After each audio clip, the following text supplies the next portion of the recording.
Action fanatics, welcome to another edition of the Bulletproof Podcast. I'm your host, Chris the Brain. Joining me once again is Ryan Campbell. What's going on, everyone? How you all doing? It's almost Mania time, Mania season. Love it. We are on the road to WrestleMania, and know who's joining us on this road? If you guessed the Toyman, Chris DePetrillo, you'd be right. There is no better WrestleManiac or Cena maniac than myself. So here I am, back in living color to join you gentlemen for another wonderful edition of the Bulletproof Podcast.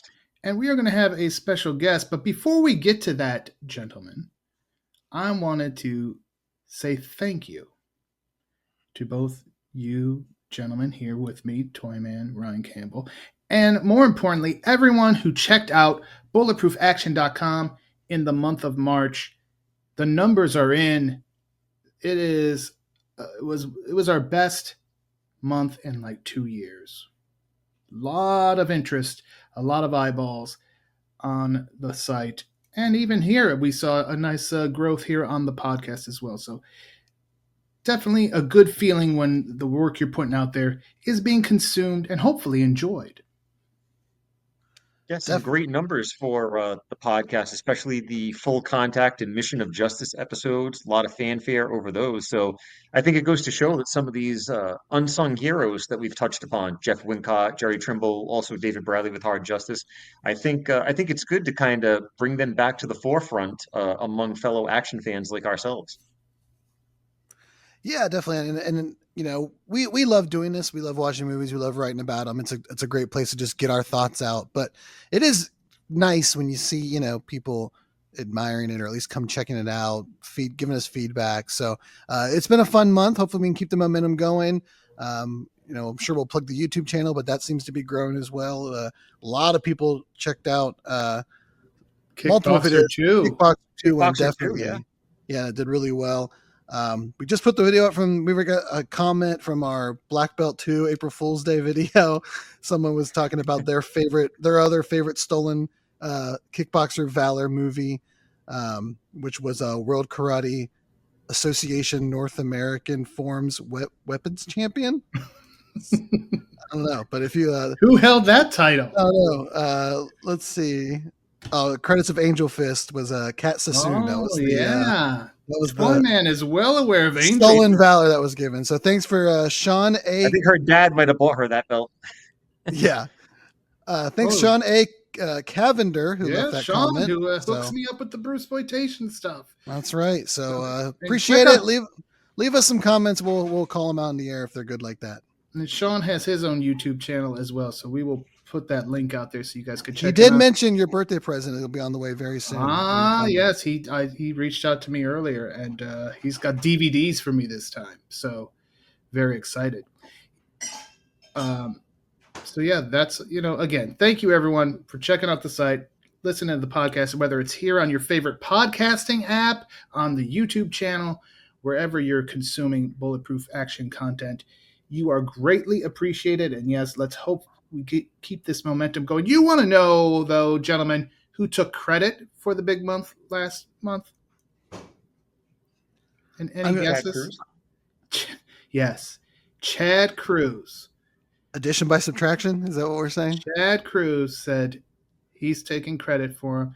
And know what I just responded with? Thank you for the house. And I just moved on. So yes, Chad Cruz breaking his silence. Maybe he'll join us on one of these weeks. Grace us. I mean, you know, it is WrestleMania month, so it would only be appropriate that the four horsemen of Bulletproof Action be together. Well, it would be appropriate, but I don't know if it's going to happen. Obviously, he's welcome to join us whenever he'd like to, but you can take a horse, you can lead a horse to water. You could lead Chad Cruz to a microphone, but you can't make him log in and talk. It's going to be a new saying that people use. I think I read that in one of those fortune cookies that I opened a few weeks ago. On our Last Dragon episode. Check it out in the archives. All right. I teased it. We mentioned it last week. And I said, is this a April Fool's joke? Because I said that it was quite possible that John Cena would join us for our 12 rounds episode, which would make sense, right? Right? Yes. He's the star of the movie. WrestleMania is coming. I Right. mean, why not have him on the Why not podcast? have John I mean, Cena? it would make sense, but it also would make no sense. You're right. We had a good March. We didn't have that good of a March. Says you. But anyway, we will, in fact, I wasn't fooling folks, or was I? We will, in fact, have John Cena with us in a moment. I'm, of course, talking about Johnny Fabulous himself, John Cena Sr. The Toyman and I had an opportunity earlier to have a discussion with him. Yeah, I think you strategically kept me out of that conversation because unlike Toyman, who would flatter Mr. Cena, I would ask him the tough questions about his son's actions and just how he can live with himself and live with the actions his son has taken in the past few weeks. I would put him to the grindstone. I would demand answers, but conveniently, you guys held that conversation when I could not be there. So I think the fix is in a little bit of heel work going on over here. Are you accusing us of heel turning? More like protecting Mr. Cena and your guest. I did see a comment the other day that we were protecting William Smith on bulletproofaction.com. Man's been dead for several years now. But yeah. We're protecting Gary Robbins. We definitely do that. Oh, yes, we do. He gets the big push here. He gets the Hogan push here. If Gary Robbins was still with us, he'd be on this episode, or maybe next week's episode. But no, we do have John Cena Sr. joining us to discuss his son's movie career, not so much his recent actions. We do dip a little bit into that, but again, his son is a grown man, Ryan Campbell. He can make his own decisions. And he's made his decision, and he will be, as a result, he'll be in the main event at WrestleMania on April the 20th. Right around the corner. A little later than usual. Thank you, Vegas. Yeah, thanks, Vegas. Thank you. So yeah, what we're going to do right now, though, we're going to take a quick break. When we come back, it will be me, the Toyman, and John Cena Sr. Then we'll come back, me, Ryan, and Toyman, to discuss 12 rounds. We got a big show for you, folks, so stay tuned.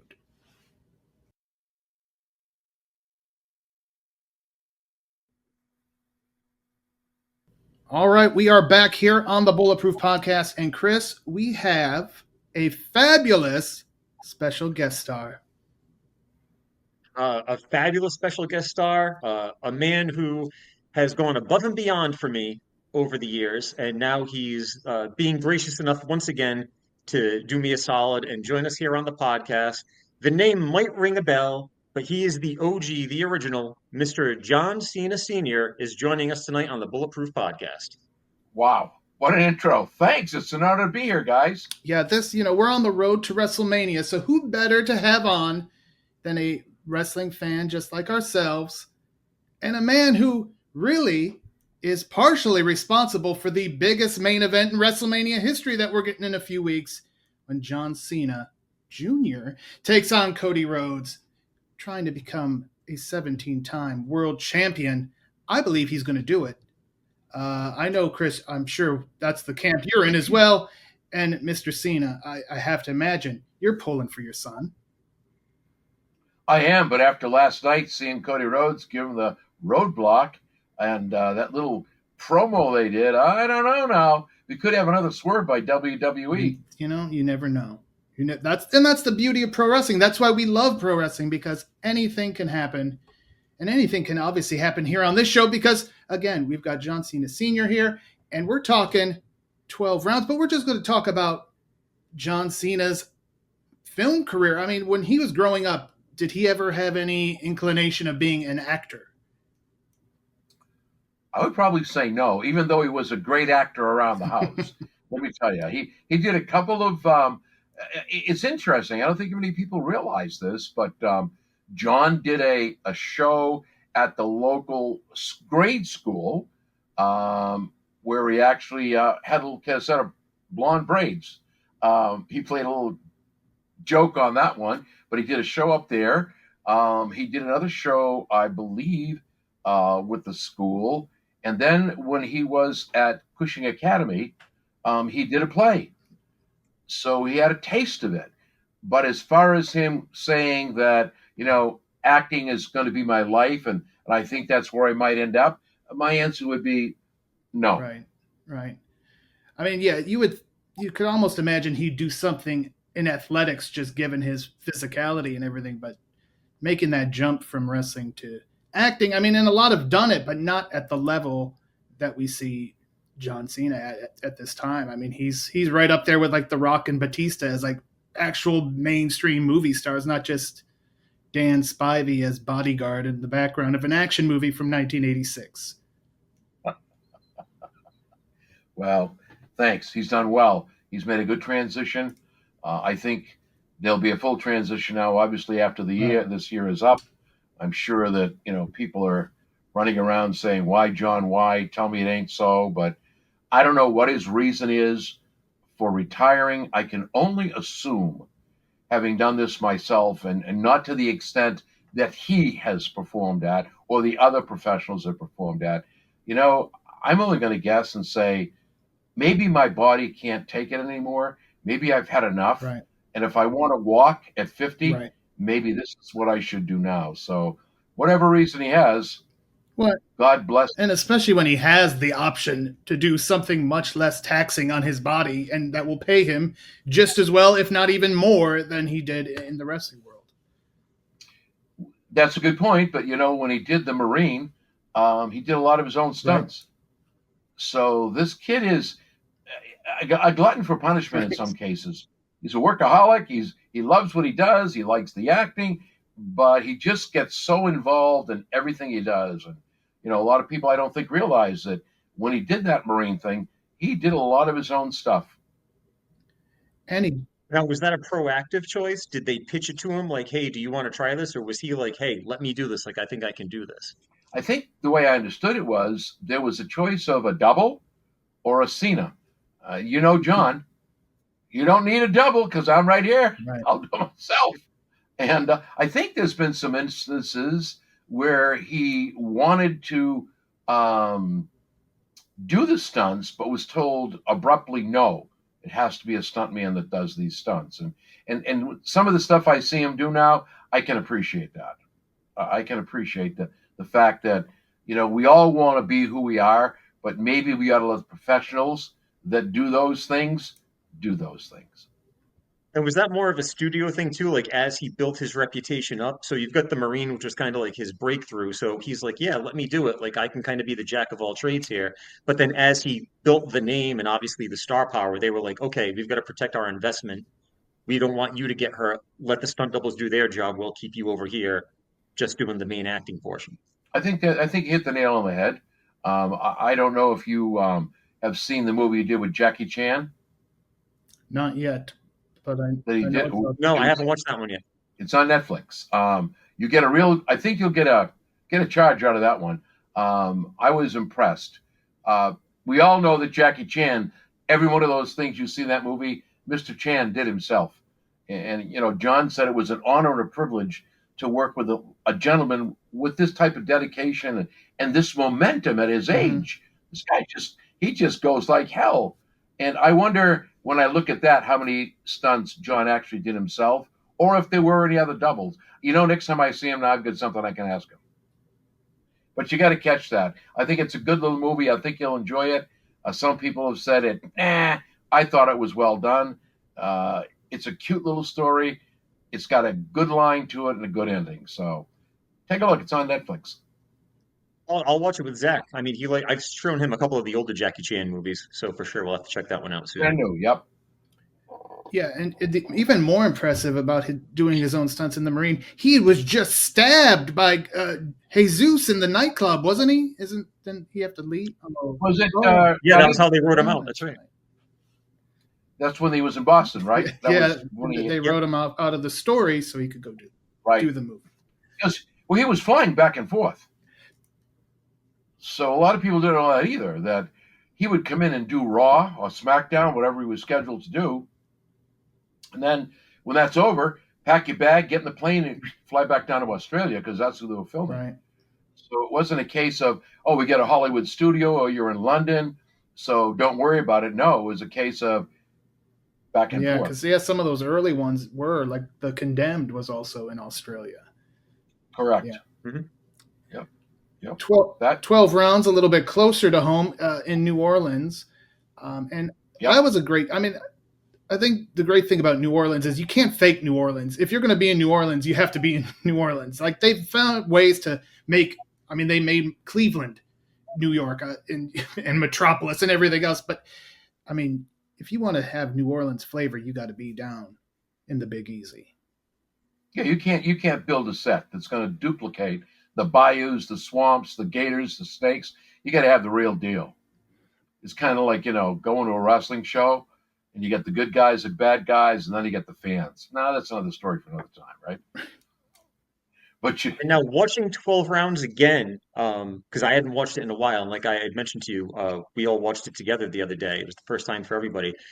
A couple of things hit me is his dog in that movie was like Vinny's stunt double, like same exact dog.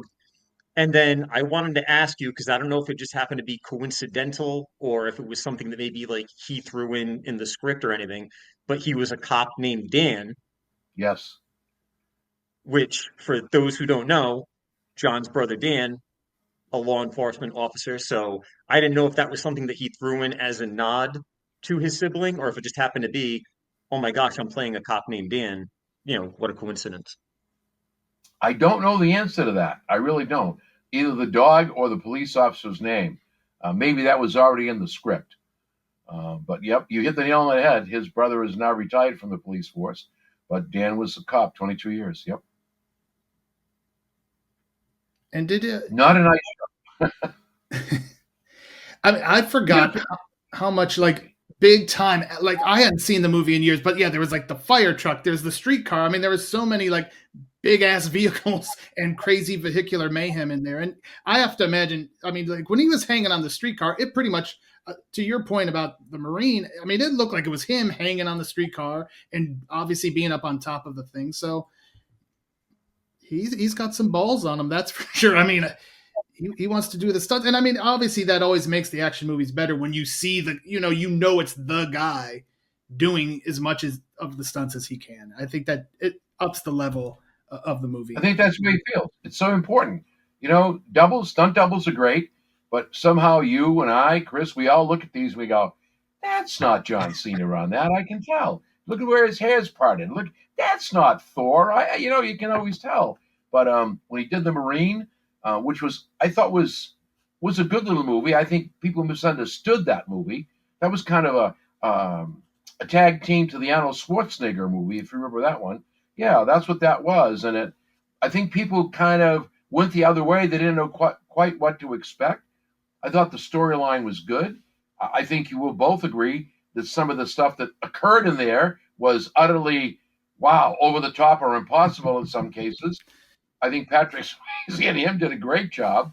And it's ironic that the guy that was the villain in the Marine ends up being his father in Peacemaker. So that's kind of crazy. I just rewatched the gas station scene. And it's like, the famous line is "You can't see me," but in that case, it was "You can't burn me" because he came out unscathed in that situation. And one would think you'd at least get a little singed with that giant fireball. Oh yeah. And there were other things that you looked at saying, "This is impossible. This can't happen."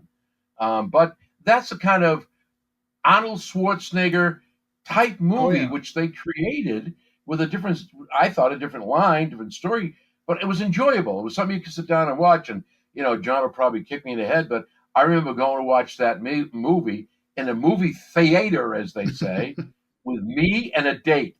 The only two people in there. Oh, yeah. And it was funny because the manager came over when we went in, and he said, "Only two?" I said, "Yeah." And then as we were walking out, he said, "I know you." I said, "Well, thank you. How do you know me?" He said, "You got to be Cena's old man." And I said, "I am." I tell you what, was the craziest day of my life.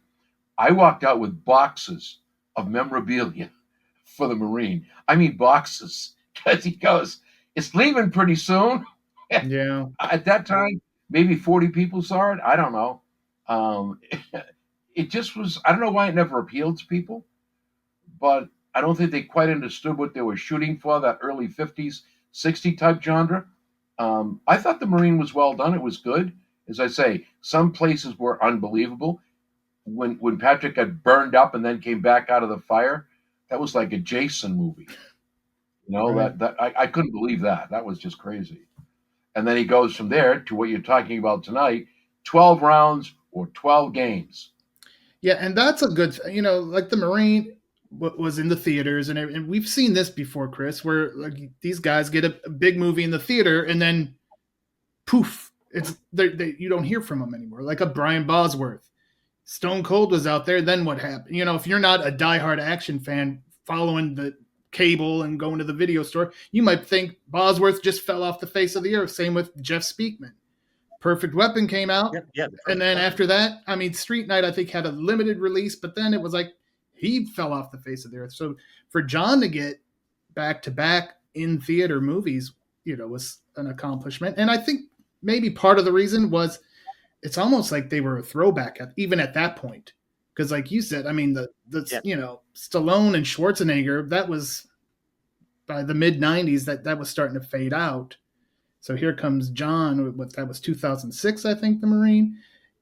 That's already like 10 years after the height of when Stallone and Schwarzenegger kind of started fading out. Well, Arnold went into politics, and Stallone was even doing direct-to-video stuff about that time. So, And then even more confusing, if you were someone who was following it, who enjoyed the movie, when they started building a franchise, it wasn't John anymore.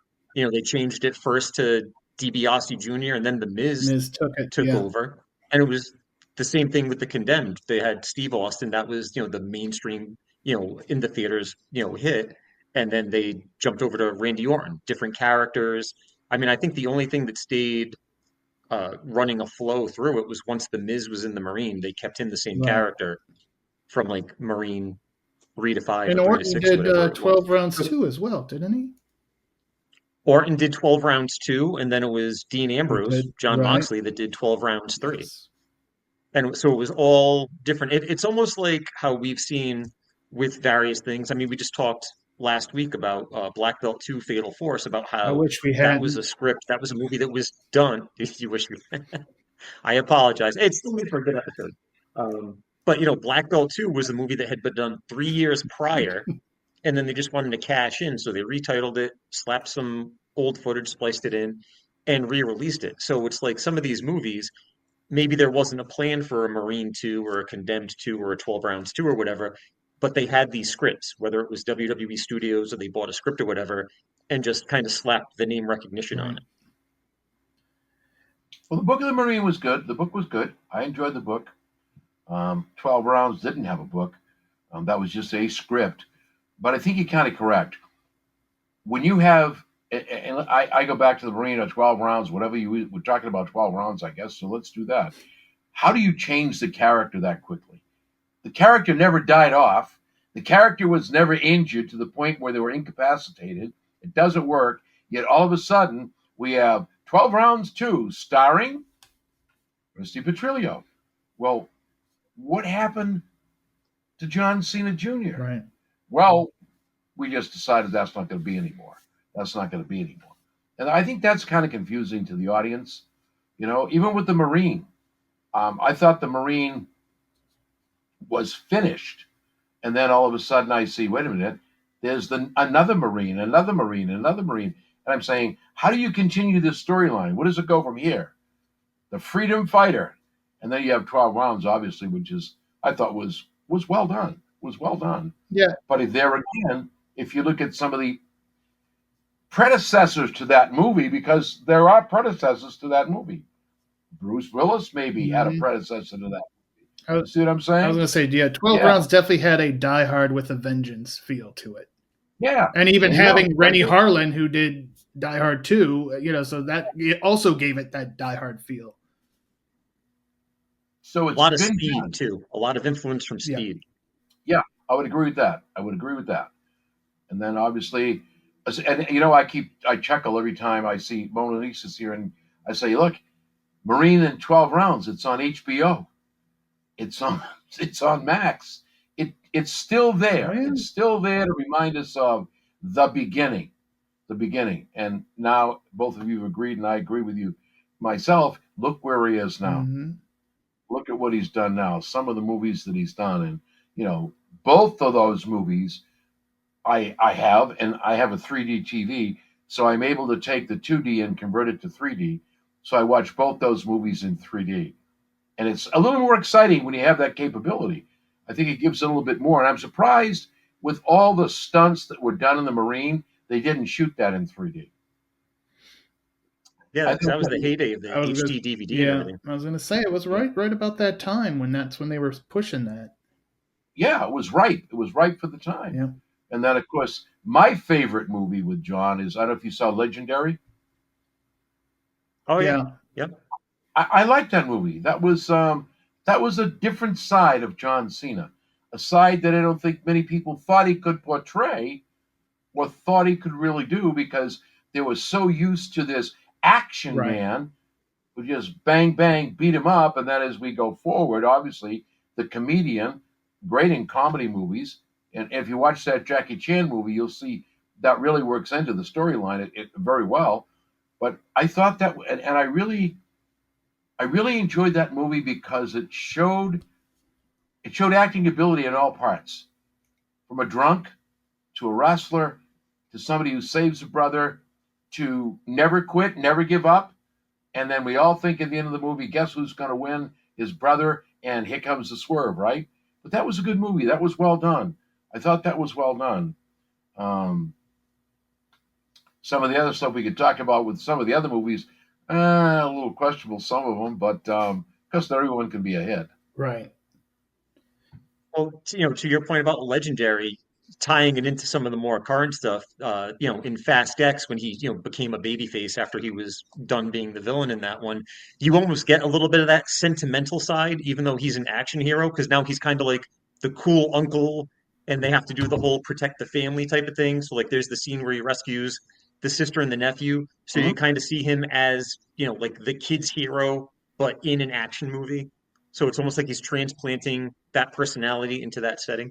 I like that movie. That's one of my favorites. I think that's one of the ones he did that I really enjoy. Not that I don't enjoy the others, but I think that was a good movie. I enjoyed it. I remember it was just last year, Jackpot, where he was a big Teenage Mutant Ninja Turtles fan. That was not something I expected.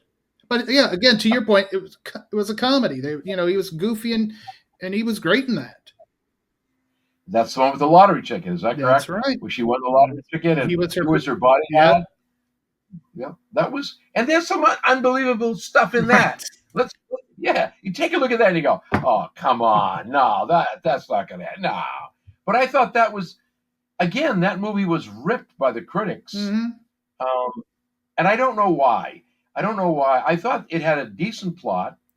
I thought it moved well. Right. I think the acting was good, but there again, certainly I guess they got to find. Yeah, of course. It's certainly unique. It's not like, oh, we've seen this story play out 15. No, I've never seen that story before, and that made it interesting. And again, I'm a Cena fan, so yeah, maybe I'm a little bit jaded towards like I'm gonna like it, or maybe and that could be why, like, oh, the wrestler guy is acting again, and we're critics, and we're got our nose up in the air, so of course we're gonna trash it if we can, and they do. That's how they usually write it. Right. Because, obviously negative headlines probably get clicked more than, boy, I really love this, where it's, who's looking at that? If that's the case, though, then last week's Black Belt 2 episode should be our most listened to episode, because we were not very kind to that film at all. Well, the problem with it is that no one except people like us remember that movie. If it was a more mainstream bomb. We have to go after a mainstream bomb next time. You mentioned, the movie with John being a Ninja Turtles fan, and knowing what I know, being embraced by this gentleman here over the years. We've become family, as he always says, which I'm grateful for. But John being a Ninja Turtles fan is not really out of pocket because Mr. Cena will tell you about the many collectibles his five sons amassed through the years with Ninja Turtles, Masters of the Universe, G.I. Joe. So all that stuff that these guys are, acting quote unquote as fans of or taking some inspiration from, that's all the stuff that you grew up with in your house as all the boys grew up. That's true. That's true. They were all fans of that. I remember John, one of the Ninja Turtle big busts that they had with that in the van. One of my other Yep. sons was big on Masters of the Universe. I had the Skeletor's Castle. I have the thing that shot most of the vehicles. G.I. Joe was another thing that was big. Yeah. But John was into that stuff.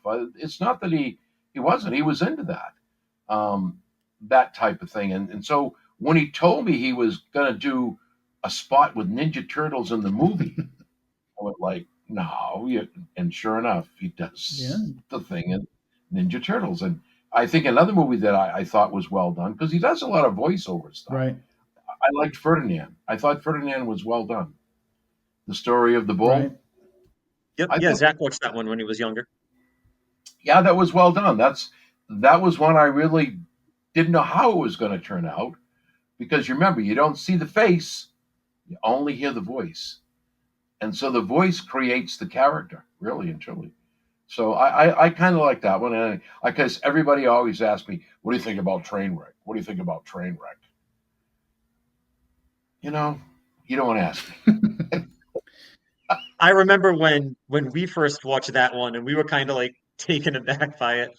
And Melissa even said, she's like, I felt kind of wrong watching that movie. I'm But sure I think that was one that we watched it when it first came out, and I don't know if I've seen it since. Maybe like once on HBO. No, I know the towel scene was hilarious. I'm sure his mother wasn't too impressed with that one. But the thing that I kind of chuckled at was, I'm sure everybody knows that John speaks fluent Mandarin. Yes. And so when they did that bedroom scene, and she said, talk stupid to me, and that was not even scripted, I guess. He just started babbling off in Mandarin. So I that was an okay movie. I mean, I'm not a movie critic, but I know what I like. And if you tell me to give it a number of stars, maybe 2.5, maybe 3 tops, didn't make a lot of sense to me, I guess. But the two in that, the basketball player's name that did the played opposite John in that, I can't even I think can't of who either. it was. Let me look it up quick. but he was excellent. And the comedic relief between the two was good. I think it was good. I mean, he's definitely diversified his acting portfolio because he's done it. I mean, he's done comedy, he's done action, and action's what you would expect. A wrestler gets in a movie, he's going to be an action star, and it's a natural transition. But yeah, doing voiceover work, for cartoons and comedies, the dramatic with Legendary, and even obviously Peacemaker's got the comic, but it's a comic book property with an edge to it. It's not like all just bubblegum and good times. Season 2 coming out. Season 2, it's in the can, I heard. Excellent. We'll see. I hope it's done. I can't wait to see the movie he's just finished. What did I say? It was the Mattel Cars. Matchbox. Matchbox. Oh yeah. I can't wait. That should be pretty good. That he just finished. I think that's a wrap now. I'm almost sure. Unless there's some other aftertakes they've got to work out on that. I can't wait to see that one. That sounds pretty good. I would like to see him in like a Jurassic Park movie, a superheroes movie. I think that would be kind of a look at Dave Bautista. Drax, that was a great role for Dave Bautista. There's a guy that's really in, not to switch sides because I know we're talking about different things now, but there's a young man that has done an outstanding job transitioning from wrestler to what I call outstanding actor. Oh yeah. Great job. That young man has done fantastic job. And he's done a little bit of everything. To me, I think Batista has the career that The Rock thought he was going to have when he did the action and then tried to do the be cool, but he didn't really hit big doing that be cool role. Right. But Batista can do that type of stuff. He can do Drax, and then he can go and do that Knives Out. And like he's got a little bit more range than just being, like the action guy. Right. Even what was the one with the family one? Was it My Spy? Yeah. Was that the one that he did with the little girl? It was, it was basically like kind of like the new version of the pacifier, I guess you could say. Mhm. Yeah, I think that he's done a great job. And to, circling back to wanting John to do superhero stuff and obviously doing Peacemaker, now he's going to be like that would limit him. He couldn't go over to Marvel because he's doing the DC stuff. But now with James Gunn kind of overseeing everything, maybe there's a slot for him in the wider scope of the DC universe than just being the TV Right. show. Because I know that, he's a favorite of James Gunn. And just to mention Batista again, unlike The Rock, Batista's actually letting himself like be a normal sized human being. Like The Rock is like larger than he's ever been in his life. And it's like, that probably helps you get more diversified roles when you're not like, okay, why is this accountant 350 pounds of muscle? It doesn't make any sense. I'm not going to comment on that. No, not happening. He's the final boss. We don't want to mess with him. Let's talk about something before the movies was the Manhunt TV show. Oh yeah. Chris, when he emailed me, mentioned that. That was one of the first things John got involved in. That was the rough guy on the island with some of his people with paint gun, and you had to hunt down the people who were on the island. I still remember some of those shots where I guess there was one guy that thought he was a tough guy, and John captured him, and he started giving John some heat. And you know what? This is some of the persona from the wrestling. He just cocked the gun, and he looked him right in the face. He said, "Go ahead, try it, but I don't think you're going to like it. Not now." And and you know what? The next time you come, Chris, we'll go down cellar. I don't know if they're in my toy room, as you can see. I got one toy room here, one upstairs. I have the tapes for that show. Oh. It was short-lived, Right. but it was a good show. UPN, wasn't it on UPN? I know. I have no idea, but I had the Yeah, because they were like cross promoting it with SmackDown at the time. Yeah, if I can find those tapes, I've got a machine here. I know, and maybe I get in trouble, but there's a way we might be able to have somebody make DVDs of those. Yeah, just for personal use. So But yeah, I think it was only like 6 episodes. Like it was like a very short run. 4. And now 4. And that was right when he got to OVW, so he wasn't even on the main roster. I was going to say he was still the prototype at that point. Yeah. Did he get that through WWE? What's that? Did he get that through WWE, or was that part of like the UPW California connection? I thought that was the UPW California thing, because he wasn't even tied up with WW at that time.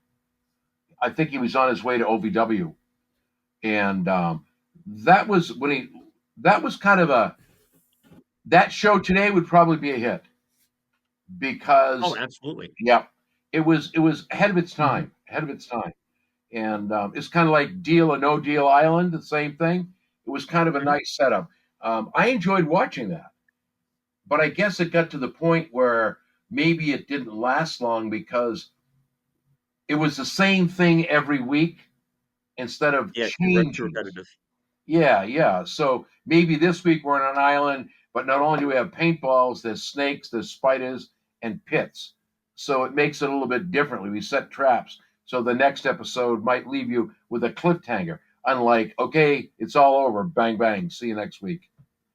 And or in like an urban environment, block off like 6 city blocks or something, have like, like industrial warehouses, like an action movie. Anything. I'm not too sure if I've never really got his complete stance on that. I'm not sure if he really enjoyed it or not. Some things he wasn't even John Cena. He was like Big Tim. Like he had like he was playing a role on it. Like Big Jim, because they were supposedly like bounty hunters. They were they were bounty hunters. These people were placed on the island to beat the bounty hunters. If you could, was there a cash prize? I believe there was a cash prize. Yeah, I think it was like 100,000, something like that. And somehow they never beat him. Close, but never beat him. So, but I think I have those episodes. I wish I could find them. I know I saw it, and knowing me, I probably gave them away. But I know they're downstairs. I got boxes and boxes of old VCR tapes. So let's see if we can find that. Maybe they're with the OVW tapes, because I remember looking at the OVW tapes one time. Maybe that's the same era. Maybe they're with those. Well, we'll take a look at them down there. I know that was a decent show. That was the first show we did, Manhunt. Now, did you have a big family premiere when he was going to be on TV that night? Was that a big thing? No. I don't think that's how it worked. I think that when the thing was going to come on, I know I was there. I'm very proud of what he does and how he's achieved what he's done. Proud of my other sons also. But it was kind of like me. Oh, here we go. We're going to watch the show. Then I kind of call it the stragglers. If somebody knows there's free popcorn or hot dogs, you just kind of walk in like, oh, I was only here for a hot. Oh, is that your kid on TV? Hey, that's my brother. And then, there was no big, for the wrestling, that would be a different story. That used to be everybody gathered around the TV and, hoping he walks out, everybody's safe and nobody gets hurt. But I don't remember that for the, God rest his soul, my mother was with me on that one because she had to watch John on television. Oh, yeah. So that was good. Yep. Oh, yeah. I had to show. And with the wrestling, I mean, you had the most up close and personal view of the wrestling several times. We know how that went. From age 7 up, I had that. I was there for one of those. Yeah. It's like, I know it was funny. Now we're digressing again, but I went down to look for some of those tapes. The Manhunt. I can't lift the cases anymore, and I found the videos of all the kids, which I made DVDs of, and I've got situations where Cena's out in the front lawn in his tidy whities, body slamming his brothers, counting 1, 2, 3, actually having him up on his shoulders like he's going to do, and he does an F you with that. And his other brother goes, "Come on, you're hurting me. That's it. Stop." So it was slamming each other downstairs on the cement stairs, on the bulkhead.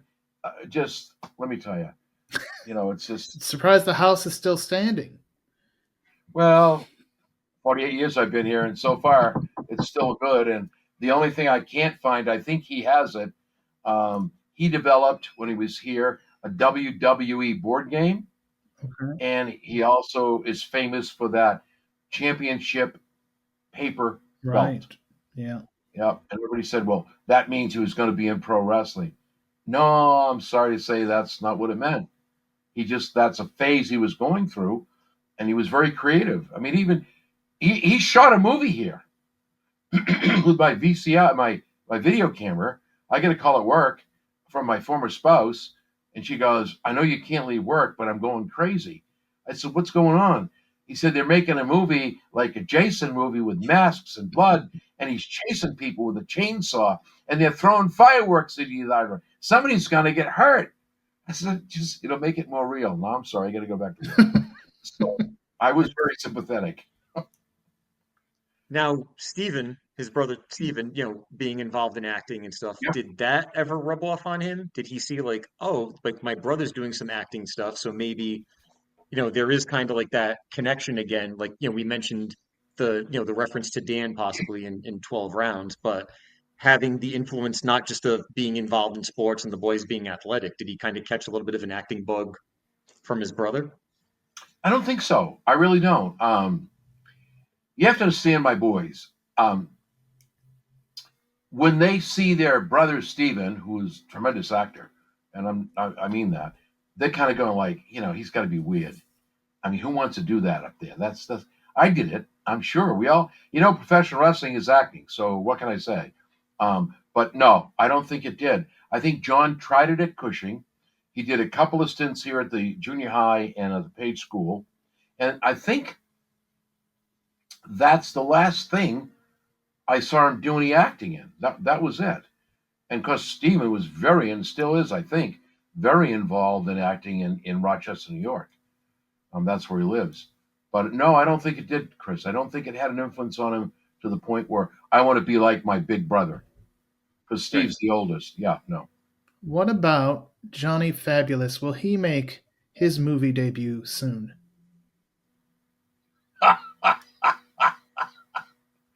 I have He's speaking from the multiverse. Yeah, right. I don't think you'll ever see Johnny Fabulous in a movie.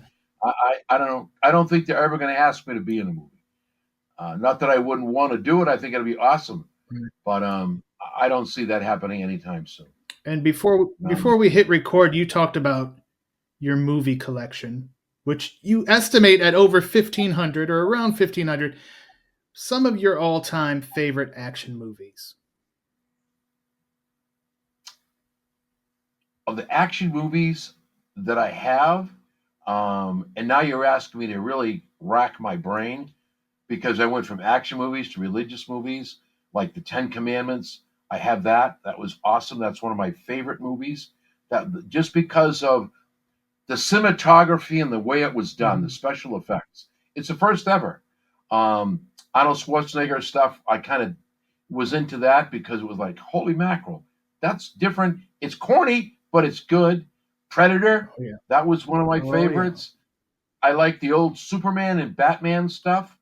As a matter of fact, I went out of my way to get some of the vintage Batman, Superman stuff from the earlies when they first started with the cartoons. Okay. I enjoyed that type of action stuff. Westerns were another thing that my grandfather, God rest his soul, his big thing was every Saturday I would go visit and have lunch and dinner, work in the garden. Had to watch Westerns. Hopalong Cachadi, Longo Ranger, Dead Silence, could interrupt that stuff. But that's the kind of stuff, some of the movies that I have. And of course, I'm a horror movie fan. Okay. So some of the classics that I have that I really enjoy, the old Frankenstein, the Mummy, the Draculas, the Wolfman. Then they started making all the rubbish movies, as I call them. Abbott and Costello meet Frankenstein. It kind of ruined the whole thing. But those are some of the things I have. The action movies that we saw or I had that I collected, I kind of look at those. I have some of the early war films. Full Metal Jacket was one that I really, really enjoyed. It was a good movie. It was excellent. Saving Private Ryan was another one of my favorites. So, and then, as I say, the old Supermans and Batmans, I have a bunch of that hanging around here. So, I mean, when I go through these things, I go, did I ever watch these? I just have tons of them. I actually have books labeled so I know where they are. I think I know where they are. But, that's the kind of stuff I had. And the ones that I really, truly enjoyed. The original Lone Ranger movie, which was good. I enjoyed that. Hopalong Cassidy movies. See, when I was a kid, you guys don't have this anymore, but we went to the movies and it was like 35 cents. So you got the news, a cartoon, a cereal, and that's where a lot of us picked this stuff up because you'd see like Hopalong Cassidy, cereal, the Lone Ranger, cereal, Superman, Batman, and then, of course, you had your movie. And then they said, wait a minute, people are big on this, and they started making feature movies. Batman, Superman. I really enjoyed those. Those were good. I wasn't too much into the actual, the fighting stuff. That wasn't it. I wasn't it. The Superman, the Batman stuff, the early Predator stuff, Arnold Schwarzenegger stuff that came out. I had some of those. Those are good. I like those movies. And of course, my horror. Die Hard. Yeah, Die Hard's a good movie. I like that. And they kind of ruined that franchise. They really did. Die Hard with a Vengeance, Die Hard this, Die Hard that, Die Hard this. They just kind of ruined it. They just blew it. They blew it. I think they should have Die Hard. Thank you very much. Sayonara. See you later. Goodbye. Yeah, that movie was so well done. That's not how Hollywood operates, though. They see money They're gonna milk that cash cow until that cow keels over. Well, hey, look at the Fast and the Furious. Yeah, well, I guess now that's a good point, because now we have to ask ourselves the question: will John's character return for the final chapter? Is he really dead? It seems like they're setting basically like the big reunion for everybody that they can get. And I mean, to the point that they're even still using Paul Walker's character, whether it's through the CGI or just referencing him, the fact that he hasn't died in the franchise. I mean, I guess that's a credit to some good storytelling, finding a way to kind of weave him in there, keep him going in there, even with the fact that, we lost him in real life. They've navigated that series in a way that I did not think it was ever going to go, because the first one was just kind of like it was like a popcorn movie. Like, hey, this movie was fun. It's a street racing, and I'm not a car guy, but I had an affinity for that movie. And then the second one was okay. Then the third one was like, all right, kind of like what you said about Die Hard. Like, we're kind of beating a dead horse here. But then they kind of reversed course with that fourth one, and now it's a billion-dollar franchise. Well, hopefully this is the last one. Hopefully this is it, because, and I'm only going to give my personal opinion. I've had enough of the ice cream. It's, for me, it's over.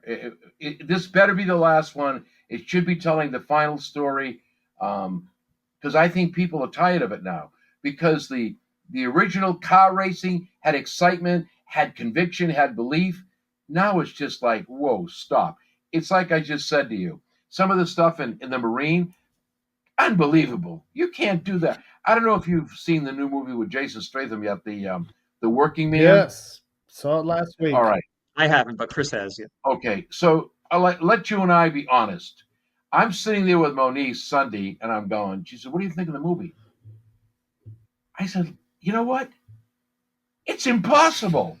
This guy just fought off a biker gang, 22 guys with machine guns, a guy with a handgun, and he never got hit once. Not once. So these guys shooting these guns had to be blind, or shooting blanks, or doesn't understand you're supposed to aim and shoot.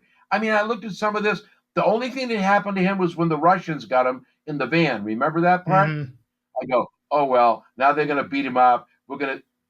We have a heroic Superman break from this thing. I'm going, sorry. No. And so that's what's happening with Fast and Furious 10, because the highlight of Fast and Furious 10 was that car racing, was the intrigue that went with it, and the weaving in of the most important thing we have is family. That's his key. All right. Now, what are we going to have in the final thing? Dwayne Johnson's coming back, I understand, for that. Oh, that ought to be good. Yeah, that ought to be great. That would be interesting. So either we stop it, or people are going to say, I've had enough of the ice cream. I'm just not going to buy any more. Right. I'm just not going to buy any more. And so if they don't, I think they're going to ruin it. To me, they've already stretched it too far. The rubber band is really, really tight. It'll be interesting. Because they're just basically now at this point, it's, what's the next big stunt? Like, oh, there's cars with submarines and flying off the bridge, and, the car flies through the door of the helicopter or whatever. So it's almost like they're going to try to top themselves. And at some point, I mean, you kind of see it with the Marvel stuff now. As much as I love the Marvel stuff, it's like they thought that everything was going to be a hit, and then they kind of hit that wall. So they've scaled back on it. So it's almost like, the old adage of it's better to go out on top than to let it. Yeah, I mean, Fast and Furious is going to have to go into outer space. I mean, they've pretty much done everything they can on planet Earth. And, Yeah, it just doesn't make sense. Right. It doesn't make sense. I'm happy to see, though, that we are going to see the Wile E. Coyote Looney Tune movie. Yeah. Yeah, I was excited about that news. I can't wait to see that. Now, that's something, I have some of those. That's some of my favorite collection. Cartoons, I like older cartoons, Looney Tunes, and I enjoy that. But that'll be interesting to see. I don't know why they shelved that. I don't know how Batgirl must have been really bad for them to shelve that. I mean, yeah. That's what I mean about movies. You guys are lucky because you're really into it. I'm a guy that just enjoys it. I'm pretty good at sitting back, watching and critiquing, but you understand it. You're really into it when I listen to some of your podcasts. You guys really get in and get down to the nitty gritty. But if you look at what they're producing today for the general public and calling it movies, they're insulting your intelligence. They really are. I mean, I just don't understand why people pay good money to go see nothing. Nothing. I thought Wicked was well done, but why did it have to be done in 2 parts? Mm-hmm. When the whole Broadway play takes 2.5 hours. This guy did Act 1 in 2 hours and 40 minutes. You know, it doesn't make much sense. But anyway, enough of me, because it's not about me. It's about you guys tonight. No, it's you are the guest you're of honor, the fabulous sir. special guest. We don't have fabulous special guests every week.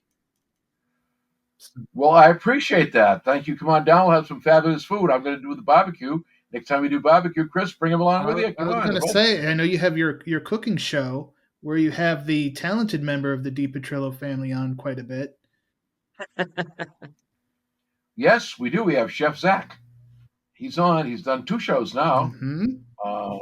Hopefully we'll get him back on to do something else. That's, I was surprised when I started that, catching up in the kitchen with John Cena Sr. That was kind of like, all right, it's something to do, but now it's become something to do. People are actually asking me when I'm going to do the next show. And I don't know how many I do. We have some subscribers. We've got some people who leave some great comments. I'm impressed that a little guy like me could get wonderful people to come on my show and make an impression that people appreciate. It's really heartwarming. It makes me feel good. So we're going to continue with that. I think what I'm going to do is a special trip. Somebody raises Wagyu beef, and he wants to do a show with me. So it's going to be Catching Up the Kitchen with John Cena Sr. on the road. Oh. So maybe we'll start hitting restaurants or whatever, and we'll see. Bakery. The bakery. Yep, I already told you. I'm supposed to come down and do that. Yeah, I haven't. Next time, we'll do that next time we come down. Look out, Gordon Ramsay. You've got a challenger. Yes, Gordon, look out, because I want to tell you that this kitchen sucks and this food is absolutely horrible. It's time to get the hell out of here, right? Right. Yeah, he's a great guy. Great guy. I wouldn't be as mean as he is. I'm watching Kitchen Nightmares on Tubi all the time. It's just one of those easy shows. Great guy. Background noise. Yeah, nice background noise. Just kind of ease out of the evening. Like, all right, let me relax by watching him yell at people. That make me feel better. He does a good job at that, doesn't he? He sure does. He sure does. He can be 10 feet tall to make you feel 3 inches in like less than 30 seconds. Yes. Yep. Yeah. Chris, did you have any last questions for our special guest? No, I think we touched on pretty much everything. And again, I appreciate you as always, sir. Always going above and beyond for me. So I appreciate you taking some time out tonight. Family, thank you. Thank you, Chris. Thank you. It's an honor and a privilege, my friends. All right. Well, there you have it. We want to thank Mr. Cena for joining us, and we'll be back right after this break with more of the Bulletproof Podcast.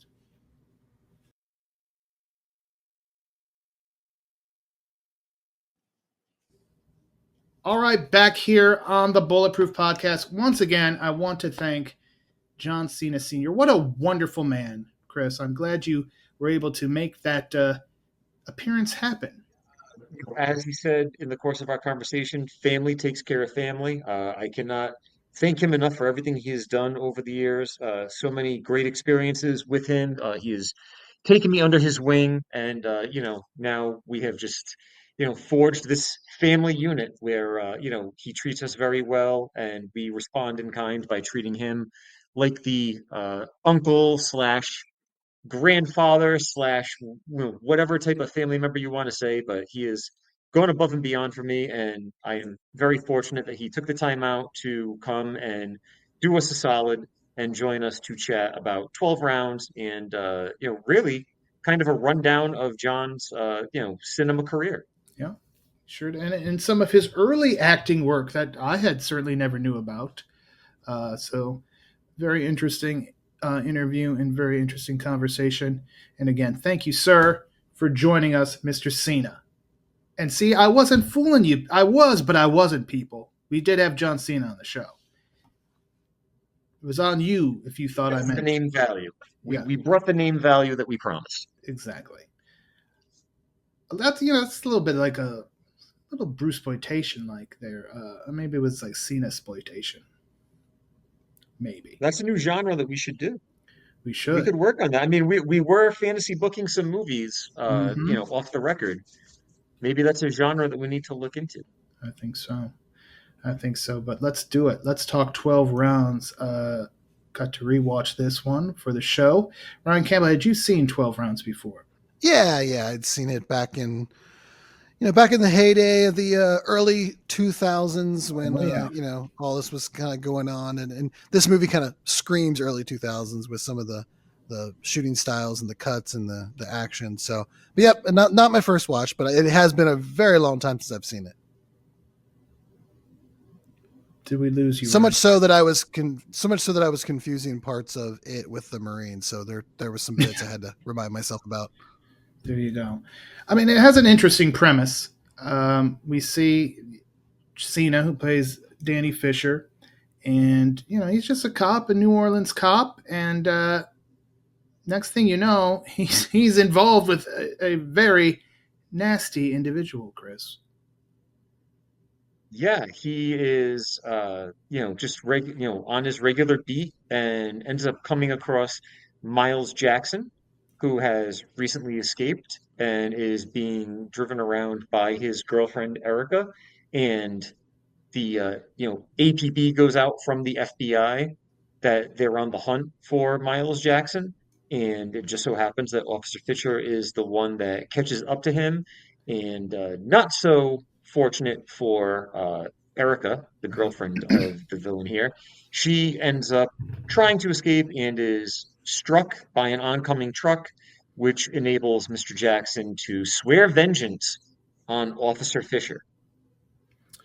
Yes, and now you would think that's just an empty threat because the man is going to prison for all he's done some very horrible things. He's one of FBI's most wanted men, so you would think he'd be locked away for a good long time, and Danny Fisher could just go on and live his life. And his life got good after that incident. Actually, got promoted. It was a big deal.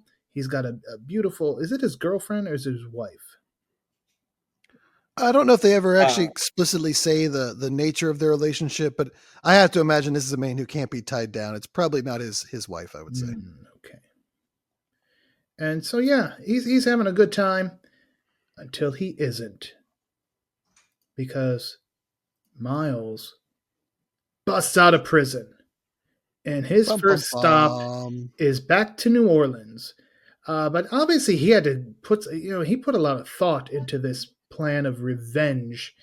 And you talked about Erica being murdered, and obviously that's Miles' driving force. He wants the revenge. He wants to, Danny took everything away from him. He's going to take everything away from Danny. But that whole car thing, I mean, that's like the prelude to this movie is just filled with vehicular mayhem. Like Spiro Rosados was probably proud to watch this movie. There's so much. There's every kind of vehicle you could think of is in this thing, Chris. Yeah, dare I say it was a bit of overkill, but I guess maybe it was a precursor to John's later entry into the Fast franchise.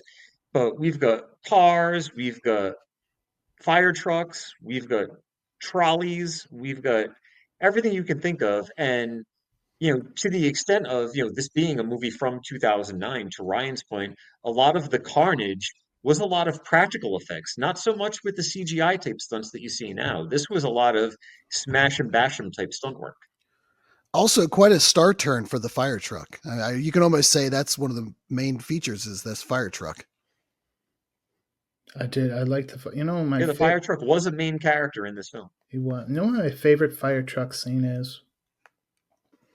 Of all I do time? not. Of all the conversations we have, I don't think this is one we've had before. It's from. This is the setup for world's most dangerous fire trucks. You better believe it is. It is from A View to a Kill. Aha. Which turns 40 this year, I believe. Sounds like a Yes. podcast We episode. might have to have our first James Bond episode. Roger Moore's final turn as 007. Little Duran Duran. Dolph One of the best Lundgren. Duran Duran songs. Now I'm just trying to think of my favorite fire truck scene, and I'm having a hard time really any ones jumping to my mind where a fire truck is crucial. I would think something like Backdraft would probably had a fire truck in it, but I don't remember much about it. Not just in it, that the fire Oh. truck. Well, I would think Backdraft, it's essential. It's a but I mean it's a Okay. background piece. It's set dressing in a fire movie. This might get Chad Cruz back on the show just to bitch slap you. We're just gonna start leaving Chad Cruz bait in every episode Yeah. until he comes back. Come on. Backdraft sucks. Come on, Cruz. What you got to say about it? World's most dangerous boobs this week on the Bulletproof Podcast. But yeah, we get it. So first thing he does, though, before we get into the vehicular, he blows up Danny's house, which had bad plumbing anyway. So he may have been doing him a favor. Maybe it was the plumbing. We'll never know. No, those explosions are brown. One interesting is how he would even get in to place that many explosives that's in the what it is. house. But I mean, we do know that both these people have jobs that cause them to be out of the house for a Yeah. significant amount of time, and Right. usually at odd hours. So I mean, Mhm. if they both had a long shift at the same time, him and his girlfriend played Molly Porter, played by Ashley Scott. If they Mhm. both had double shifts at the right time, there is plenty of time for a criminal mastermind like Miles to get in there and do what he needs to do. Well, especially because pretty much all of Miles's movements after the introductory scene are happening in the shadows because we know he's out of prison, but we never see the breakout. They don't set up the tension of, oh crap, this guy just got out of prison. He's going after Danny Fisher now. It's just kind of like, hey, we're meeting you. Your girlfriend's dead. You're swearing vengeance on the cop who's arresting you. And now you're back for that vengeance. So we kind of go from a little bit of A to C with no B in the middle. They do kind of set up where Danny Fisher is in life at this point, but Miles Jackson is basically just like, you caught me, guess what, I'm back. It's almost like very supervillain-esque, the way that someone would just show back up in a comic book. Yeah, and did he think about, was this like, we talked about the A-Team, and when Hannibal was in prison and how good he is at planning, do you think Miles was planning all this from prison? I would definitely say so. And I mean, not for nothing. Now, it's been 1 year later, so he didn't, he's still got to be like, arraigned, go to trial, like, right to a fair trial, right to defend yourself, whether you're a, Mhm. low down dirty criminal or not. So was he really only in jail for like 3 months at this point? Could have been. He was motivated to get the hell out of there. And he did. And he did it in spectacular fashion. Again, the house blows up. Danny gets a call, finds out his lady's in danger. And, it just goes from there. It's like it's pretty much nonstop from there.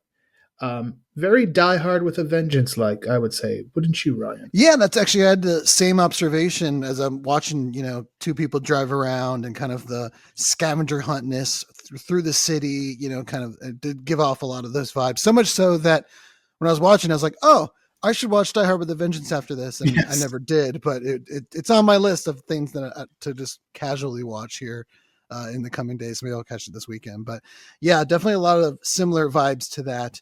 Just with a lot less sweat and heat. Which is odd because they were in New Orleans, which could get very sweaty and heaty. Yeah, and they do make an effort of really kind of showcasing New Orleans. Now, maybe that was part of the post Katrina rebuild. I don't know if the movie was always going to be set there or if they. From what the script called for it to be in Chicago was the original, but Renny Harlin was the one who actually wanted to move it to New Orleans. And we talked about this with Mr. Cena. I mean, you can't fake New Orleans. So when you see a movie in New Orleans, it's it feels, it looks, you can almost smell New Orleans. And I think that kind of, Chris, you had mentioned how it leans heavily on kind of car themed and chases and stuff like that. And I think some of that lends itself to the atmosphere of New Orleans. It's not, a giant city. You don't have like a sprawling skyscrapers and all that to kind of do a lot of stuff like that. But it does have, a lot of openness and drivable areas and scenery that you could easily put into the backdrop of a chase. So, I wonder how much of that was just kind of curated and kind of formed to fit the scenery there, as opposed to having, sweeping skylines and that kind of stuff like you might see in some other action movies. So I definitely think it kind of fits the city well. And again, it becomes a character in the movie. The city becomes a character in the film. So much so, the poster should read John Cena, New Orleans fire truck, like as the stars of the movie. What about the street I car? mean, I think that if we ever produce a movie, that Sweat and Heat needs to be the name of it. If there's ever a bulletproof production, I think Sweat and Heat needs to be That's our the first Cena ploitation movie. Can we get Bronzy in there too and make it a double exploitation movie? It's like our own exploitation Avengers. Yeah, exploitation. Mm-hmm. The exploitationables. Anyway. So we get the game is starting, and that's what Miles is all about. I mean, he's very almost like a superhero villain. And it's very you can also kind of relate it to, with saying that much, it's Lex Luthor and Superman. Like if you just had Miles versus Danny Fisher in a fist fight, Miles might put up a little bit of a fight, but he's going to get his ass whooped. But you throw in the mind games, and now you've got yourself a fight. Yep, the old intellect versus muscle conundrum. Mm-hmm. He's very calculated. I mean, obviously he's got all this set up, but that's one thing too is, it's a lot of vehicular, it's a lot of, you're kind of in these dangerous situations, the elevator shaft scene.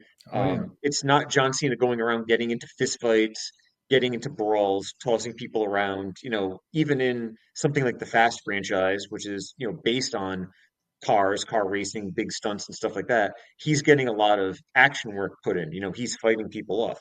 There's not a lot of that in 12 rounds. Miles Fisher didn't send an army of henchmen after him where he's taking on 12 guys. It really is about kind of going from one set piece to the next and the ensuing stunt that goes along with it. Yeah, and again, I'm glad you brought up that elevator scene, because what a heartbreaker. I mean, movie's really good at that too, where it's like he gets a little bit of a victory, but then something happens, and he pulls him back down. So we get a nice roller coaster ride all throughout this film. And who was that in the elevator scene, Brain? Oh, he's a big man. Who played Willie? He was a big man. I know I kind of recognize him, but I don't have the name. I know he's been in some action movies. Well, not only was he's one of those guys like, oh, I know that guy from somewhere. Yeah, but that's how I was. Where you two gentlemen might know him the best from was he played E. Honda in Street Fighter. Oh, jeez. You're right. He is Peter Navy Tuiasosopo. I hope I am pronouncing that correctly. And sadly, he just passed away a month and a half ago. In fact, passed away on February 10th. Oh, that's too bad. Apparently, he had some heart complications at the age of 61. But he was in another great 90s movie. Ryan, I don't know if you've seen it. Brain, I'm sure you may have at some point. Necessary Roughness. Oh, yeah.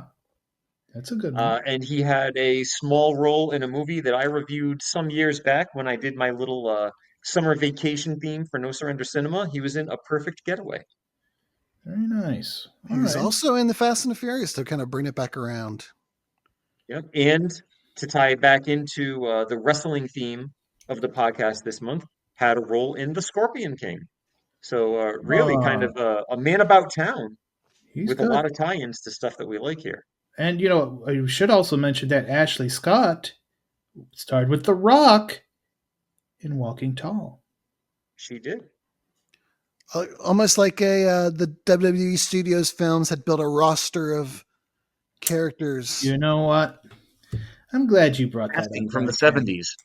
I'm glad you brought that up, Ryan Campbell, because I'll tell you what. When they were starting to do these movies, do you know what I envisioned? Something along the lines of a canon film, like Exactly. stable of characters. Canon. They could have been like canon films. I mean, I think they had their stable of stars, and you just keep pumping out these mid-budget action movies, and you just keep going and going and going.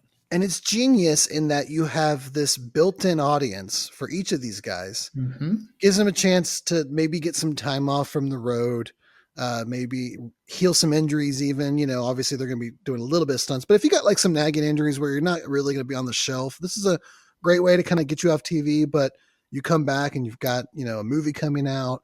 And also, yeah, you just have a built-in audience. But like so many things in Wrestling Brain, the fans kind of ruined it. Yeah. How it became like, oh, you don't really like wrestling because you just want to go do Hollywood, or they all just started. Then of course, once the performers in promos start running down the acting ability, then nobody wants to do them. And it just kind of, I think some of it just got killed by, because I'm sure a lot of these made a decent amount of money for like being low budget. Yeah. And especially when they started coming out straight to DVD or straight to streaming and all that kind of stuff, like it's a great vehicle for your stars and kind of give them some more range, doing some acting that can only help when they come back. Right. But like so many things, we can't have a good thing. We got to ruin it as wrestling fans. And also, it didn't help that it was from the era where creative was all over the place and not, it wasn't as far planned. Like nowadays, you could feel like there is a long-term vision. Yeah, they might have to do some tweaks here and there as need be, but there's a long-term vision. I think now, and now obviously also with the Hollywood connection with Ari Emanuel, it's like you almost think they could do this, give this another try, give this another go. Because, again, I don't think it hurts. Also, even if they're not injured, it doesn't hurt to take a character away for 3 months, 2-3 months, because then they come back. The old saying, Chris, we mentioned it. I don't know if we said it in the conversation or it was afterwards. Like, how can I miss you if you don't go away? If you're there every week, it is so freaking difficult. Like, what do you give this person to do every single week? You run out of ideas. You run out of opponents. Where it's like, okay, we're not going to have this person for 60 days. Good. That makes us force somebody else to go here and do this and do that.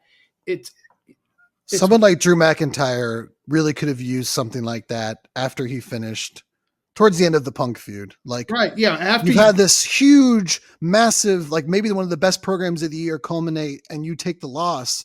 Like, where do you go from that? And he's really struggled to kind of find what to do after that. And now, he's just going into Mania. He's kind of an afterthought, but you take him away for a month or two and he gets to go shoot a movie and come back. And, and yeah, he gets a huge reveal. Maybe it's a Raw after Mania kind of thing or whatever. And bam, right back to the top of the list. Yeah. Yeah. It would help everything. It would help both my loves, my wrestling world love and my action movie love. Make it happen, Ari Emanuel. Nick Khan, I know you can do it. Between Peacock or Netflix or all this, you've got so many connections. Exactly. Now. Yeah. Nowadays they could just make them like, we're just going to sign a deal, make direct Netflix exclusive movies. Shoot. We don't have to worry about, you don't have to worry about ticket price, this, that. It's like Netflix has already paid for it. Yeah. I'm sure they got scripts and movies just sitting there in a shelf that no one to make them or star in them. Right. And just bam, inject them right in there. And you're going to have 3 times the audience it would probably usually have. Well, it's funny that you say that, Ryan, because when we were talking to Mr. Cena, we were talking about how 12 rounds made almost triple its budget back at the box office. So it's not like it was a flop or anything like that. It did very well for the type of movie that it was. But then there was no follow-up. 12 Rounds 2 was with Randy Orton. He's a different character. 12 Rounds 3 was with Dean Ambrose. He's a different character. The only one that really kind of honed in on having the same character was when The Miz eventually became a part of the Marine series, which started with John Cena. And then they kind of carried his story over through a couple of movies. So it almost felt like they were getting these movies, and it could have been, similar to Canon Films or the Roger Corman thing when, Sirio Santiago had scripts at the ready, or they just kind of kept using derivative scripts where they were taking, a cop movie and they make it 12 Rounds 3, or they're taking a totally different movie and calling it The Condemned 2. So they could have a pile of these scripts, at the ready, and they just try to kind of slap that, that franchise banner on, like, oh, 12 Rounds was a hit. It's like what we saw with Black Belt too. Black Belt was a legitimate hit on the video market and on cable. And they're like, hey, you know what? We've got this piece of crap. Let's just call it Black Belt 2 and see if it can become a hit now. Well, Man, the Condemned is so good. Now that you bring that up, that's a really good Condemned movie, is a just great movie. in general. So, quick, what's the best WWE Studios film? I would say The Condemned is probably it, but what are some other? I would agree with you. I think it's The Condemned, but the Marine and this one aren't too far off. And I don't know if you've seen it, Brain. I remember that 12 Rounds 3 was actually pretty entertaining. I have seen that one, yes, with Dean Ambrose. Yes. Yeah. Mm-hmm. Now known as John Moxley. Perhaps And you then know there's of Jonathan Good. there's the one that I reviewed a while back. I don't know if The either of Chaperone? you have ever seen it. But No One Lives, Oh, which yeah. had a cameo from Brodus Clay. Yeah, But the he was not a Funkasaurus. main star. Right. But that is a really good, horror thriller type movie. Very against the norm. See No Evil. I know that I wasn't a huge fan of that one. Like I thought it was okay. And I don't remember liking the sequel that much. But No One Lives, that was the era where they were starting to veer more into the Saw type of horror. Like, The Mhm. Collector was a big movie around that time. So, the premise of No One Lives, where it's basically bad guy versus bad guy, kind of making the killer an anti-hero, kind of like in a Dexter vein somewhat, with less of a conscience. Yeah, I like that movie, and that one pops up a lot on Tubi and Pluto TV. So that's one that you can catch these days if you're listening to this and haven't seen it yet. What about was the Hornswoggle Leprechaun a WWE film? I think it was.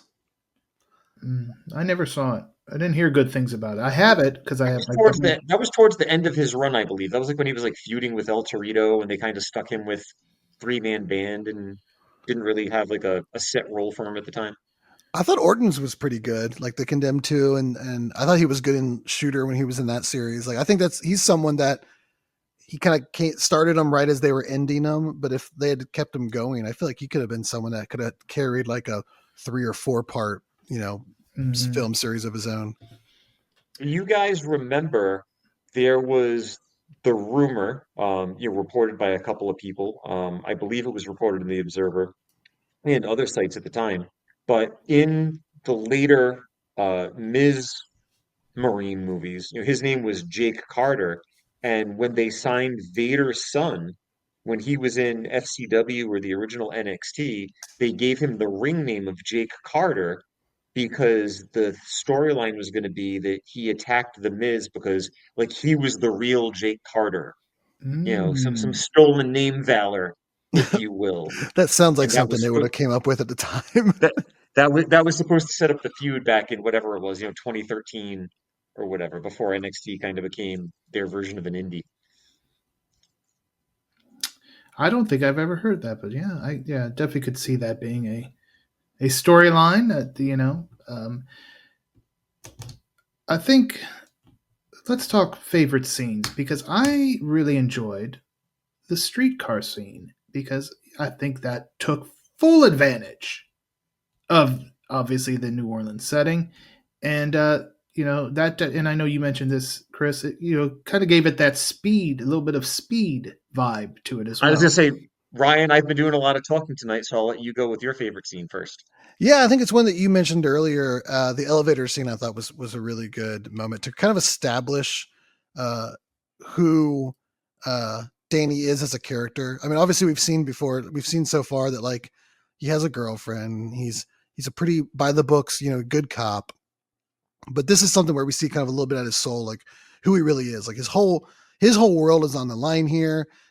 His girlfriend's life is in danger, and he still is willing to kind of not, let an innocent life be lost and the purpose of kind of what he's doing. He could easily, that's something, it's in the silent. He doesn't know if anyone's watching. He doesn't know what's going on. He could very easily, he has plausible deniability kind of, there wasn't enough time. And he still does the right thing, tries as hard as he can to do the right thing. And that really kind of establishes who he is going forward. And we can now really root for him in this. And it's not just a guy that's just trying to get revenge. He is at his heart a good person. So, and just the suspense of it and how he's going to get through it. It's kind of a Saul almost, how do you choose between the two things kind of scene. So I really appreciate that one as well. And of course you mentioned Brand, the streetcar scene gives me Spider-Man 2 vibes with the subway train. Mm-hmm. Yeah. Always good when you've got like your hero fighting some sort of unstoppable force like that. I mean, to your point about the elevator season, which is my choice, Ryan. It's funny that you bring up Saw, because I was going to say it's like one of those like Saw trap type of scenarios, but whereas in the Saw movies, usually you have the purported protagonist kind of like stepping over each other to survive the trap or to get out or whatever, and they're at the risk of losing. Like I think it was Saw 5, where they all have to work together and they don't realize it till the end when they can't survive any longer. But also, not only does that scene show the character of Danny Fisher, but when you catch the little hint and then see the retcon of what really went on in that scene, it tells you the character of Miles as well. Like Miles is not really, keeping a fair game. He's not trying to keep a level playing field. He is out for vengeance. So even he's like, Danny, if you get this round, Danny, if you do this, he is looking for a way for Danny Fisher to die. Not only that, but then you kind of get the added bonus of no matter what happened in that scene, Willie was meant to die no matter what. Yeah. So you see again how calculated Miles is and the lengths that he's trying to go, not just for vengeance on Danny Fisher, but also to reclaim all that money that he had lost when he got busted the first time. Yeah, and it's really clever the way they put that in there, because when you see in the initial scene, it does seem like the bomb goes off early, but part of your brain, it's so subtle. You're just like, I don't know, maybe it's just the way they edited it or the flash cut, whatever. You don't really think about it. And then when you get the reveal that, oh yeah, in fact they did. It makes you feel kind of like vindicated that they did slip that in there. Sometimes when movies do their big twist at the end, it was, it's a red herring in the way that like, you didn't tease it. Like, you just threw this in at the end and it seems kind of cheap. But no, they left those breadcrumbs, and if you were willing to pick up on them, you get rewarded at the end with the twist, which I really liked. One thing that was not a swerve was Danny's best friend, Hank Carver. You just kind of felt like poor Hank's not going to make it. Right from Not only that, there were times where you would think that Hank might also be in on it, like he might be like the inside man somewhat. Yeah, and you also had the the FBI guys, and there was some back and forth with them. So they put some stuff in there, but yeah, it's like I just felt like poor Hank. You took one in the ass at the beginning; it's going to be way worse for you later. Very much like Jeff Daniels' character in Speed. He gets shot from his partner in the beginning and gets caught in a trap from the villain and gets a nice little shot on the face of the realization before loses his life. So very similar to that character. Very good point. But he gets to call somebody a bitch before he dies. Ooh, he does. Yeah, because that guy thought he was like, "Ha, we tricked you." And he's like, "You worked yourself into a shoot, motherfucker." All right. Just to be clear, too, that guy is the one that pulled the car in front of the fire truck. That kind of I thought it was really, that's again really subtle, and they don't leave the shot on it long enough to make it clear like they're trying to establish it. But if you're like, hey, I think that's his henchman guy. Yes. Other movies would like leave it on him and do a close up for a good 4 seconds to really ham it up that this guy. But yeah, again, subtle movie. I like it. The big finale. We find out all the things that Danny had been doing. It was really just helping set up Miles to steal this money. A little Die Hard in there. This whole thing was just a robbery. And we end up. Molly has to use her skills as the medevac pilot. 3 weeks in a row, Brandon. Nurse. 3 weeks in a row. 3 weeks in a row, we've had a woman that just also knows how to fly a helicopter. Yeah, we're not we will be. But listen, this is the only link between black belt 2 and 12 rounds. There you go. Cue the Doofenshmirtz line. If I had a nickel every time, I'd have to have 3 nickels, which isn't a lot, but it's kind of weird that it keeps happening. Mm-hmm. Yeah, will it continue with Body Slam next week? I don't think so. But yeah, so he's good. Miles is forcing at gunpoint for Molly to fly him the hell out of there with all this money that he's stolen, and it's in a body bag. Weird way too, filled with water, and then it's like leaking water, but that doesn't really pay. All that was kind of weird. Up to the street level and then pack it, and then but whatever. Do your thing, movie. And so we get the big scene, and obviously Molly, wise enough to stall. That buys our hero a chance to do the big jump, hanging off the skids, fighting in midair, but bullets are flying. Helicopter, of course, damaged. This baby's going down one way or the other. And fortunately, there's a rooftop pool. Always good to see a rooftop pool when you're, and it's kind of one of those fun scenarios when, we all have that kind of intrusive thoughts moments when we're like standing on a building and we see a rooftop pool and you start thinking like, I wonder if I jumped from here, would I survive? I would never think that. I would never even consider, I wouldn't even be up on top of the building. No, not going up there. But now you get to do it because what's the alternative? The intrusive thoughts win, rightfully so here. Well, there's the pool. They jump. Miles is blown up. We get an exploding helicopter. So shout out to our friends at Exploding Helicopter. Or are they exploding stagecoach now? We also get raining money, which is always nice at the end of a movie. Yeah. Actually more scattered than that scene in Black Belt 2 last week. Mm-hmm. It's a little too perfectly prearranged for that interdimensional death scene. Yeah. I think we could easily say that 12 rounds does everything better than Black Belt 2. That's a fun game. Let's try to find something that Black Belt 2 did better. No. I will say this: all the characters in 12 rounds at least have one speaking voice.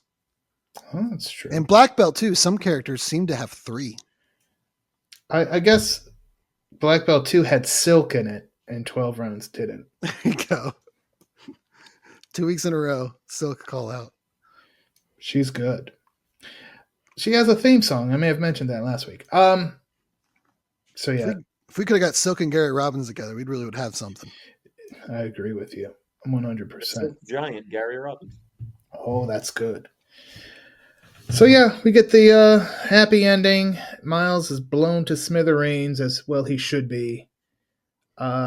Really a good action. I mean, good solid action movie. Did it do anything amazing? I mean, it did everything right. It didn't do any like trailblazing things. It didn't have to. You don't have to complicate your life when you're making an action movie. Just do. It's a nice turn your brain off movie. Right. Big stunts, big action set pieces, a hero that you could get behind, a beautiful damsel in distress, a horrible, calculating, evil villain. Come on now. It's simple. It also just goes to show how you can do, if you take the formulaic things and just do them with a little bit of razzmatazz? No, but just thoughtfulness and just giving attention to detail, like with the twist or like dropping those breadcrumbs. If you just give a shit in a way about the formulaic stuff, it can make a difference, and it can kind of rise it above the other things that aren't willing to kind of give that extra little bit of effort. And this movie does that. Like we talked about it with the breadcrumbs and the shots and kind of some of the things that it's teasing, that it doesn't really shove in your face, but it rewards you if you're paying attention. I appreciate that. And there's plenty of other movies that just do not care about that kind of stuff. They just check the boxes and here's the movie. Yeah. And I mean, shout out to Renny Harlin. We Yes. mentioned him earlier in the show, but I mean, this is a man. Now, think about, you want to talk about, connecting threads and stuff like that. Renny Harlin directed a movie with Freddy Krueger because he directed one of the Nightmare on Elm Street movies. He directed Die Hard 2. So he directed a movie with a direct link to this podcast because Dale Jacoby appearing in Die Hard 2. Mm-hmm. He directed a movie with a WWE superstar. And he directed what is arguably one of the greatest cult classic action movies of all time. One of Samuel L. Jackson's favorite movies that he was ever in, The Long Kiss Goodnight. So that's 4 films. That's not counting Cliffhanger. Let's add a comedy legend to it because we're talking about Dice Clay, Adventures of Ford Fairlane. Yeah, The Adventures. So I mean, quite a prolific resume to go from. The Freddy Krueger, I think that was only like his second or third movie. So you've gone from it was Freddy Krueger up to John Cena. 4th movie, it looks like, but yeah, I think probably like his second maybe like his first in America, honestly. His first American film. The Dream Master, and I love that. If you watch 3, you got to watch 4. That's always my thinking when I'm watching them. Yep. But yeah, Renny Harlin, that was a get. I mean, that's a big time director. Yeah, he did Deep Blue Sea, didn't he? Yeah. Ooh, that's a good one. Yeah, that's another one. Yeah, where I like it. Yeah, he definitely gives a shit to kind of give those moments. And I also want to give a shout out to Aidan Gillen, who played Miles. I think he did a good job of delivering that kind of sociopathic, attention to detail, genius kind of character, which I do wonder how much of those acting chops that he developed on this film would go towards him landing the huge role in Game of Thrones as Littlefinger, which is very similar in that he's, he has the famous line, chaos is a ladder. He's the guy who's like in the background, constantly manipulating the situation, constantly trying to seize opportunities and vacuums of power. So like, it's a very kind of similar role. And I wonder, this was in 2009 and Game of Thrones starts in 2011. If it kind of, helped give him some of the confidence to kind of play that character. And that audition tape is what helped him land one of the biggest roles on one of the biggest TV series of all time. Could have been. All right. Any other final thoughts, Chris, on 12 rounds? No, I mean, I think I've covered it all. We talked a lot with Mr. Cena. Again, shout out to him and a very big thank you for joining us. And just, I mean, to your point, this is one of those movies that, even if you've seen it a couple of times, it's good background noise. You don't have to think too hard. It's not too cerebral. It's John Cena and it's a bunch of stuff getting smashed. What's easier to watch than that? And it's just an enjoyable flick. Definitely one of the better entries from the WWE studios. Yeah. Current WWE superstar, let's say not one that was around when they were doing this, that you think would have made a great kind of fit into this mold? Let's see. I think Braun Breaker would be good in the movie. I think Braun Breaker would be kind of cool in this. I think he could pull it off. Yeah. Braun would be good. Let's see. I want Dominic Mysterio in a comedy, a road trip comedy with Dominic Mysterio. I was going to say, yeah. Carlito and Dom in a road trip comedy. You know who I would put in there? My boy Carmelo Hayes. He could do something. Yeah. He wouldn't miss either. No, he would not. Yeah. I would like to see him do something, actually.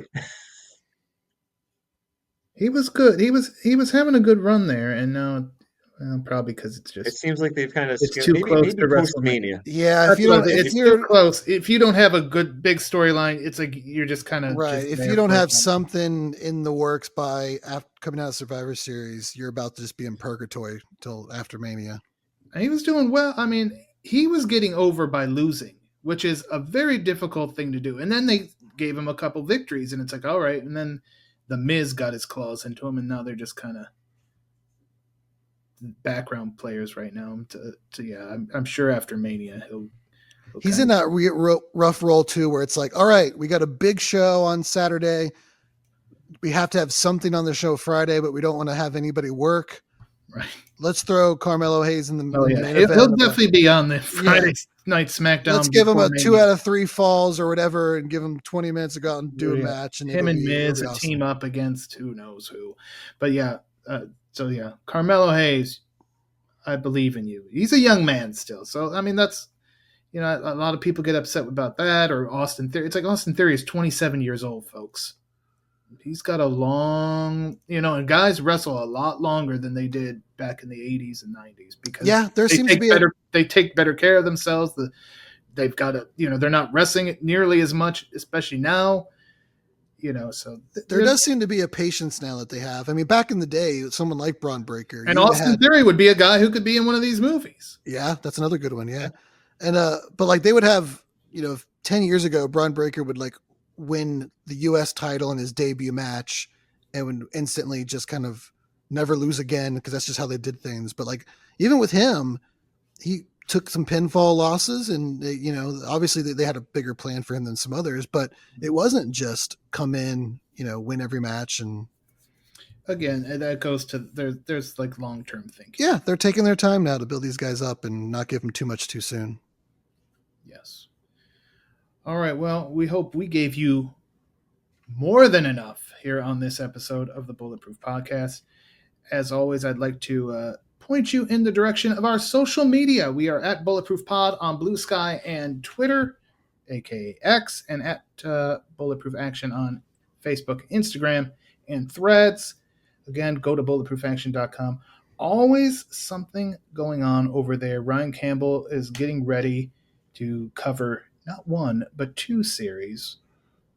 Absolutely. Yeah, I'm going to be locked in for the next month or so as we've got The Last of Us Season 2 and Andor Season 2 getting ready to kick off. I'm really looking forward to both. So those are going to be up pretty much right away because those are going to be ones where I'm going to be sitting there with my popcorn ready as soon as they go live on the service. So we'll have those up. And do want to point everyone, Brian, real quick to the YouTube channel where we do have the China O'Brien double feature up. And I'm sure you'll talk about that, but we definitely want to point people to that. Absolutely. We lost Richard Norton, a fantastic martial artist, a man who made so many movies, many of them with Cynthia Rothrock, like the China O'Brien films. A lot of stunt work as well, Chris. I mean, he was a guy who was active in the action movie world for decades, and what a loss, a shocking loss. It was a real punch in the gut, to say the least. Yeah, I mean, coming from our neck of the woods where we do kind of do a little bit of a deeper dive into the action world, we know him from the China O'Brien films. I mean, Jim Cotta, we did the podcast on that one a while back. Even movies like Ironheart, which I know was not one of your favorites, but kind of one of my movies that I recall fondly from the video store days. But I mean, even to, again, tie it back to the Cena theme here tonight, he was working on stunts for the Suicide Squad movie. Yeah. Yeah. I mean, and it was a big part of the Mad Max movies as well, the newer ones. So, yeah, definitely a loss. And I was happy to be able to put up that special double feature because, I think the China O'Brien movies are definitely among like his top 5 films. For sure. But I'm sure we've already discussed it. We're going to have a bit more of a Richard Norton tribute in the future. We're going to look back on some of his other works and see what we can do here for the podcast to pay tribute to the man. Absolutely. Look forward to that. Back to bulletproofaction.com. Just a few days ago when this drops, I dropped the world's most dangerous gas stations. Ooh. That's right, folks. It's a very explosive edition. It really is. High octane all the way. Check that one out. Toyman's going to be covering the finale and basically recapping the season of Daredevil Born Again. Daredevil Born Again, yeah. That's coming up. There is you know what? I went to see A Working Man. And the preview ahead of that was for The Amateur. And let me tell you something. I will be in the theater to check that movie out. I'm not aware of that one. Give me the elevator pitch. I don't know if I could do it very much justice, but this guy is he's a spy of some, but he's like a desk guy. You know, he's not a in the field guy. Who's it starring? Who's in it? Is it kind of like The Other Guys minus the comedy? It is Rami Malek. Ah, okay. Okay. He's in there. Here's a CIA cryptographer manages to blackmail his agency into training him to go after a group that killed his wife, a group of terrorists. Okay, I think I have seen something. Yeah, I saw like a little blurb about it, and I was like, Yeah, I think it was like a YouTube playing before a video or something. Yeah, and it was just a real quick thing. But then, obviously that's one of the beauties of going to the theater. It's like you're sitting there. Yeah, you're a captive audience. You have no, it's like larger than life. And I'm like, this looks freaking awesome. I will be there. That's coming up I think it comes out the 11th. So as this drops, it'll probably be later that week. Yeah, I'm going to be seeing that and checking that out. So I'll have that review for everybody. And yeah, who knows what else? Who knows what else will be on bulletproofAction.com. The only way to find out is to go visit and check it out. Next time here on the podcast, the road to WrestleMania will continue because we are going to be talking about an absolute classic, Body Slam. I can't wait. One of my all-time favorite 80s movies, starring someone from one of my all-time favorite 80s shows, Dirk Benedict from the A-Team, combined with Rowdy Roddy Piper and the Tonga Kid. A match made in heaven for my young self, so very excited to talk about that one. Get your best retro WWF t-shirt out for that one, and let's come ready to celebrate an amazing era. Rock and wrestling, and you know what? You should also mention the great Charles Nelson Riley. I was going to mention that, so you are reading my mind. I was watching Match Game before we recorded tonight. Love the old Match Game. Even my son, 10 years old, and it's one of his favorite things to watch because he's picking up on the humor of it, the greatness of Richard Dawson, and of course, Charles Nelson Riley with the cameo role in Body Slam. So that will definitely get mentioned again on next week's podcast. Along with Billy Barty, of course. All right, folks, thank you so much for listening to this very special edition. Again, thank you to Mr. John Cena Sr. for joining us. And as always, stay tuned for more of the Bulletproof Podcast.